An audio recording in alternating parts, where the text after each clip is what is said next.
இந்த சம்பவத்தை ஏதேனுடைய நீட்சியாக பார்க்கிறதா, தனிச்சு பார்க்கிறதா, இது டெரர் அட்டாக்கா, ஆக்சிடெண்ட்டா, பிளாஸ்டா, பாம் பிளாஸ்டா, இது என்னன்னு சொல்கிறது சார்?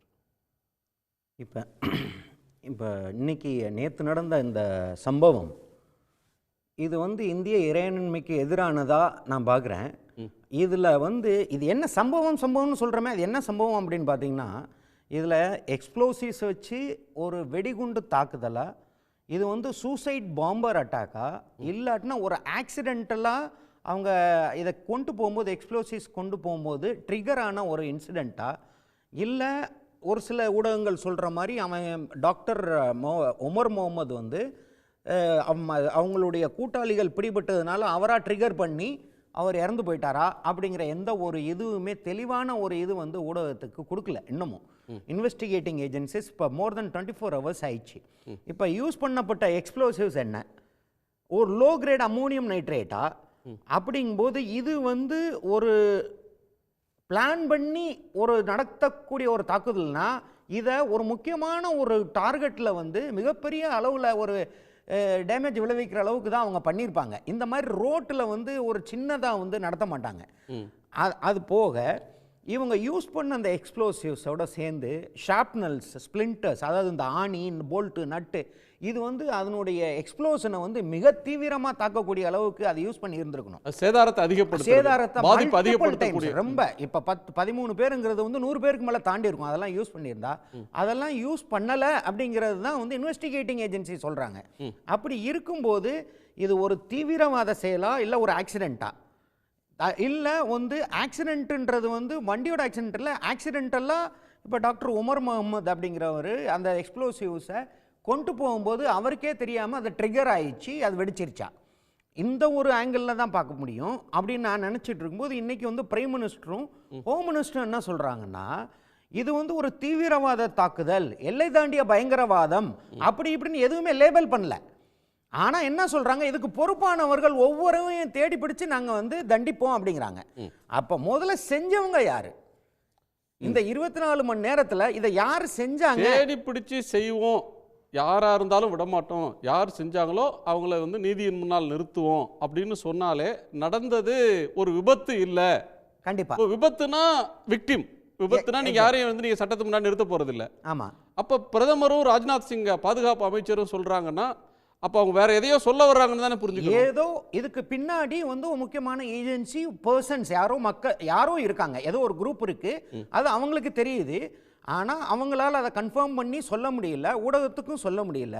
இப்போ நீங்கள் பார்த்தீங்கன்னா நம்ம இன்டெலிஜென்ஸ் ஏஜென்சிஸ், இந்த போலீஸ் ஏஜென்சிஸ் இவங்கெல்லாம் பண்ணிகிட்டு இருக்கும்போது 24 hours is too much of a time. இதில் யூஸ் பண்ணப்பட்ட எக்ஸ்ப்ளோசிவ்ஸ் அமோனியம் நைட்ரேட்டா, டிஎன்டியா, ஆர்டிஎக்ஸா, என்ன பிளாஸ்டிசைசரா என்னன்றதை வித்தின் நோ டைம் ட்ரேசஸ் எடுத்து சொல்லிடலாம். அப்படி அதிக நேரம் ஆகாது, அதை அவ்வளவு நேரம்லாம் ஆகவே ஆகாது. அதே மாதிரி இதுல ஷிராப்னல்ஸ், மற்ற நெயில்ஸ், இந்த மாதிரி போட்டு அந்த மாதிரி பண்ணியிருந்தாங்கன்னா அதையும் சொல்லிடலாம். இதை ட்ரிகர் பண்ணது இம்ப்ரூவைஸ்டு எக்ஸ்ப்ளோசிவ் டிவைஸ் வச்சு பண்ணாங்களா, இல்லை செல்ஃப் அவங்களா பண்ணாங்களா அப்படிங்கிறதையும் இந்த நேரத்துக்குள்ள கிளியரா ஒரு ஸ்டேட்மெண்ட்டாவே கொடுத்துருக்கலாம். இதை சப்ரஸ் பண்றாங்களா, இல்லை அது பப்ளிக் இன்ட்ரெஸ்ட்டுக்காக வெளியில விடாம இருக்காங்களா அப்படிங்கிறது தெரில. இதோட ஒன்று கூட்டி கழிச்சு பார்த்து தான் ஊடகங்கள் எல்லாம் சொல்லிட்டு இருக்காங்க. இப்போ மற்ற லாங்குவேஜ் ஊடகத்தில் பார்த்தீங்கன்னா, அந்த 2900 ஆர்டிஎக்ஸ் அமோனியம் நைட்ரேட் அல்ஃபலா யூனிவர்சிட்டியில் பிடிச்சதையும், காஷ்மீரில் ஒரு AK-47 பிடிச்சதையும், இந்த நடந்த ஒரு பிளாஸ்ட், நான் இன்னும் எக்ஸ்ப்ளோஷன் சொல்ல வரல, இது ஒரு பிளாஸ்ட் ஆயிருக்கு. இந்த மூணையுமே ஒரு 3 புள்ளி அவங்க சேர்க்கறதுக்கு ட்ரை பண்றாங்க. ஆனா லிங்க்ஸ் மிஸ் ஆகுது. இப்போ இது 2900 கிலோ வெடிபொருள்கள் பிடிச்சது, ஆயுதம் பிடிச்சது, இந்த சம்பவம், வெடி சம்பவம், இந்த மூன்றுக்கும் தொடர்பு இல்லைன்னு நினைக்கிறீங்க நீங்க? தொடர்பு இருக்கா இல்லையாங்கிறத சொல்ல வேண்டிய ஏஜென்சி தான் சொல்லணுமே ஒழிய, அதை சொல்லணும்னா அதுக்கு உண்டான ரெலிவெண்ட் லிங்க்ஸ் கொடுக்கணும். அவங்க இந்த இடத்துல அமோனியம் நைட்ரேட் யூஸ் பண்ணாங்கன்னு யாராவது சொன்னாங்களா? இன்னமும் சொல்லலை. இப்போ அமோனியம் நைட்ரேட் எந்த ஒரு எக்ஸ்ப்ளோசிவ் யூஸ் பண்ணியிருந்தாலும் ரோட்டில் கிரேட்டர்னு சொல்லுவாங்க. அந்த எக்ஸ்ப்ளோசிவோட இது ரோட்டில் கிரேட்டர் இருக்கும். பள்ளம் ஒரு ஒரு பெரிய அளவில் வந்து தாழ்வு ஆயிருக்கும் அந்த அந்த இடம். அந்த பள்ளம் இருக்கணும். அது போக ஷ்ராப்னல்ஸ் எல்லா பக்கமும் இருக்கணும். இதை பற்றி எந்த ஒரு டிஸ்கஷனும் வந்து இது வரைக்கும் வெளியில் வரல.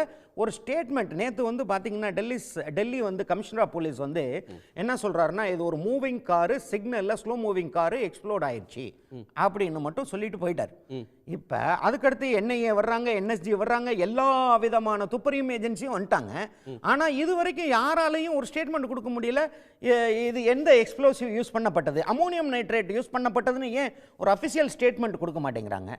அப்படியே பண்ணும்போது ஒரு தீவிரவாத அமைப்புன்னு வச்சுக்குவோம். இப்போ ஜெய்ஷே முகமதை வந்து இவங்க சொல்கிறாங்க, அவங்க வந்து இது அதையும் யாரும் அதிகாரப்பூர்வமாக சொல்லல. அதுவும் ஊடகங்கள் மூலமாக வந்து ஊடகங்கள்ல ஊகம்தான் அது. ஆமா, ஆஃபிஷியலா எந்த ஏஜென்சி இதுவரையிலும் எந்த இன்னார் பொறுப்புன்னோ அரசோ தீவிரவாத அமைப்போ இது வரைக்கும் ஏன் அதை வந்து சொல்லலை. ஆனால் இந்த வந்து நான் என்ன சொல்ல வரேன்னா, இந்த தீவிரவாத அமைப்பு தான் ஒன்று செஞ்சிருக்கு அப்படின்னா இந்த மாதிரி பண்ணவே மாட்டாங்க. அந்த தீவிரவாத அமைப்போட மோடஸ் ஆப்பரண்டி என்னவா இருக்கும்னா, ஒரு முக்கியமான டார்கெட்டை தேர்ந்தெடுப்பாங்க.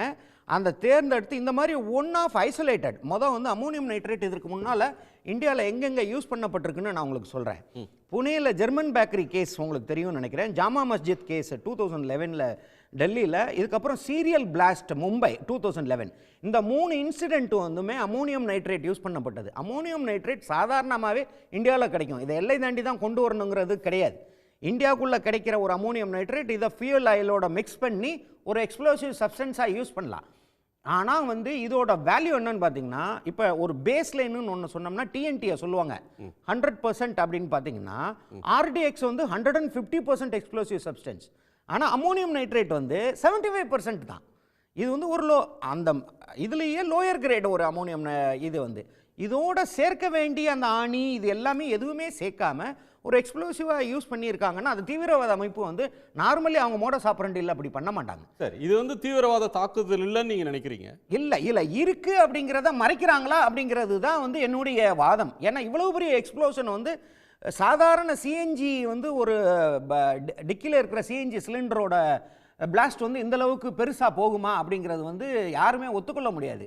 இது விபத்து இல்ல, உங்க பார்வையில் விபத்து இல்ல. சரி, இது வந்து ஃபியூயல் விபத்து கிடையாது. இதுல எந்த எக்ஸ்ப்ளோசிவ் சப்ஸ்டன்ஸ் யூஸ் பண்ணப்பட்டுச்சு, இதனுடைய இது என்ன, ஆரிஜின் எங்க இருந்து வந்தது, எப்படி யூஸ் பண்ணப்பட்டதுங்கிறத அதோட சேர்ந்து அந்த சரியான ஏஜென்சி சொல்றத வச்சு தான் நம்ம அடுத்த கட்டத்துக்கு இல்லை. நம்ம ரொம்ப இப்போ கோயம்புத்தூர் சம்பவம் நடந்தப்பவே கார் குண்டு வெடிப்பு சம்பவம், கார் வெடிப்பு சம்பவம் நடந்த பீரியட்லேயே பிஜேபியை சேர்ந்தவர்கள் இந்த மாதிரி எந்த மாநிலத்தில் நடந்தாலும் உடனே ஒரு அறிக்கையை கொடுங்கன்னு ஹோம் மினிஸ்ட்ரி கேட்கும். இப்போ இது ஹோம் மினிஸ்ட்ரியோட நேரடி கண்காணிப்பில் தான் டெல்லி இது இருக்குது. ஸோ அவங்க யார்கிட்ட அறிக்கை கேட்டாங்க அப்படின்னு இதுவரையிலும் எந்த தகவலும் இல்லை. ஏன் அரசு மறைக்கிறது அப்படின்னு பிஜேபியோட மாநில தலைவர் வந்து 5 மணி நேரம் ஆச்சு, ஏன் இன்னும் தகவல் சொல்லலை, சம்பவம் நடந்து அப்படின்லாம் கேட்டாங்க. இப்போ வந்து ஒரு கனத்த மௌனம் தான் அந்த பக்கம் இருக்குது. நான் உங்களை ஸ்பெசிஃபிக்காக கேட்குறது வந்து, ஒரு புலனாய்வு ஏஜென்சிஸ்க்கு ஒரு போதுமான அவகாசம் தர வேண்டாமா? இப்போ என்ஐஏவோ அல்லது ஆன்டி டெரர் ஏஜென்சிஸ் யாரெல்லாம் இருக்காங்களோ அவங்கெல்லாம் இதை வந்து புலனாய்வு பண்ணுறாங்க, சைட்டுக்கு பண்ணுறாங்க, மற்ற இதெல்லாம் பார்க்குறாங்கன்னா அவங்கள்ட்ட நம்ம அதிகமான கேள்வியை நீங்கள் கேட்குறீங்களா? இப்போது இன்னும் அவங்களுக்கு ஒரு அவகாசம் தரணுமா? இப்போ ஒரு புலனாய்வு ஏஜென்சி அப்படிங்கிற என்ஐஏன்னு வச்சுக்குவோம். இப்போ வந்து ஒரு பேசிக்காக ஒரு பிளாஸ்ட் நடந்ததை அந்த சைட்டுக்கு போன ஒரு சில நிமிடங்கள்லேயே சொல்லிடுவாங்க, இல்லை என்ன எக்ஸ்ப்ளோசிவ் யூஸ் பண்ணப்பட்டிருக்கு, எந்த விதமான எக்ஸ்ப்ளோஷன், இதை வந்து ஐஇடி வச்சு ட்ரிகர் பண்ணாங்களா, இல்லை அவங்களே மேனுவலாக இது பண்ணாங்களா அப்படிங்கிறத வந்து புலனாய்வு ஏஜென்சிக்கு அவ்வளோ நேரம்லாம் ஆகாது. ஃபாரன்சிக் எஃப்எஸ்எல்னு சொல்கிறது ஃபாரன்சிக் அனாலிசிஸ் பண்ணுறவங்க இம்மிடியேட்டாக அந்த ஸ்பாட்டே வந்து சொல்லிடலாம், 10 நிமிஷத்தில் சொல்லிடலாம், அங்கேயே சொல்லிடலாம். இதுக்கு முன்னாடி நடந்ததெல்லாம் அதுதான். ஓகே, இதில் வந்து உங்களுக்கு ஸ்ட்ரேஞ்சாக இருக்குது அப்படி எதுவும் நடக்கல? இது வந்து ஒரு ஸ்ட்ரேஞ்சான ஒரு இன்சிடென்ட்டாக தெரியுது. இது போக வந்து இதை வந்து 2900 kgs ஆஃப் அமோனியம் நைட்ரேட்டோட லிங்க் பண்ணுறாங்க. அதோட எனக்கு ஒன்று என்ன புரியலன்னா, ஜம்மு காஷ்மீர்ல இருந்து வந்த ஒரு போலீஸ் இது வந்து ஃபரிதாபாத், ஹரியானாவில் இருக்கிற ஃபரிதாபாத்தில் ஒரு ரெக்கவரி பண்ணுறாங்க. இதை வந்து இவ்வளவு ஸ்லோவாக இது வரைக்கும் எந்த ஒரு இது காட்டாத ஒரு இது வந்து இன்னைக்கு 24 மணி நேரத்துக்குள்ள யூபியில் ஒரு அரெஸ்ட் பண்ணுறாங்க. ஒரு மௌல்வி ஒருத்தர் வந்து ஆப்கான் ஹேண்ட்லர்கிட்ட பேசினதை கொண்டு வர்றாங்க. இங்கே வந்து இன்னும் 2-3 டாக்டர்ஸ் அரெஸ்ட் பண்ணுறாங்க. அப்படின்னா இவங்க எல்லாம் எத்தனை வருஷமாக இதை வந்து ஆர்கனைஸ் பண்ணிட்டு இருந்திருக்காங்க. இவங்களெல்லாம் யாருமே ஐடென்டிஃபை பண்ணல. டெல்லியில் வந்து இருக்கிறதுலேயே பெரிய இன்டெலிஜென்ஸ் நெட்வொர்க் இருக்கிற ஹோம் மினிஸ்ட்ரிக்கில் இருக்கிற டெல்லியை சுற்றி இவங்க இருந்திருந்திருக்காங்க. இது யாருக்குமே டெல்லி போலீஸ்க்கு இது நாள் வரைக்கும் தெரியாமல் இருந்தது ரொம்ப விசித்திரமான ஒன்றா இருக்குது. எனக்கு புரியலை. அது போக இந்தியாவில் வந்து ஒரு சதுர கிலோமீட்டரில் அதிகமான போலீஸ் இருக்கிறது ஒன்று காஷ்மீரில், அடுத்தது டெல்லியில். ஆமாம். ஆனால் அவங்க கிரேடாருக்குள்ளே வரல. ஆமாம். இத்தனை பேரை உடனே கைது பண்ணக்கூடிய இவங்களால இத்தனை நாள் ஏன் கைது பண்ணாமல் இருந்தாங்க? இது நாள் வரைக்கும் ஒரு ஹிண்ட் கூட இல்லாமல் இருந்திருக்காங்களே அப்படிங்கிறது வந்து எனக்கு ஒரு ஸ்ட்ரேஞ்சாக தெரியுது. உடனுக்குடன் செய்திகளை தெரிந்து கொள்ள சன் நியூஸ் பெல் ஐகானை கிளிக் பண்ணுங்க.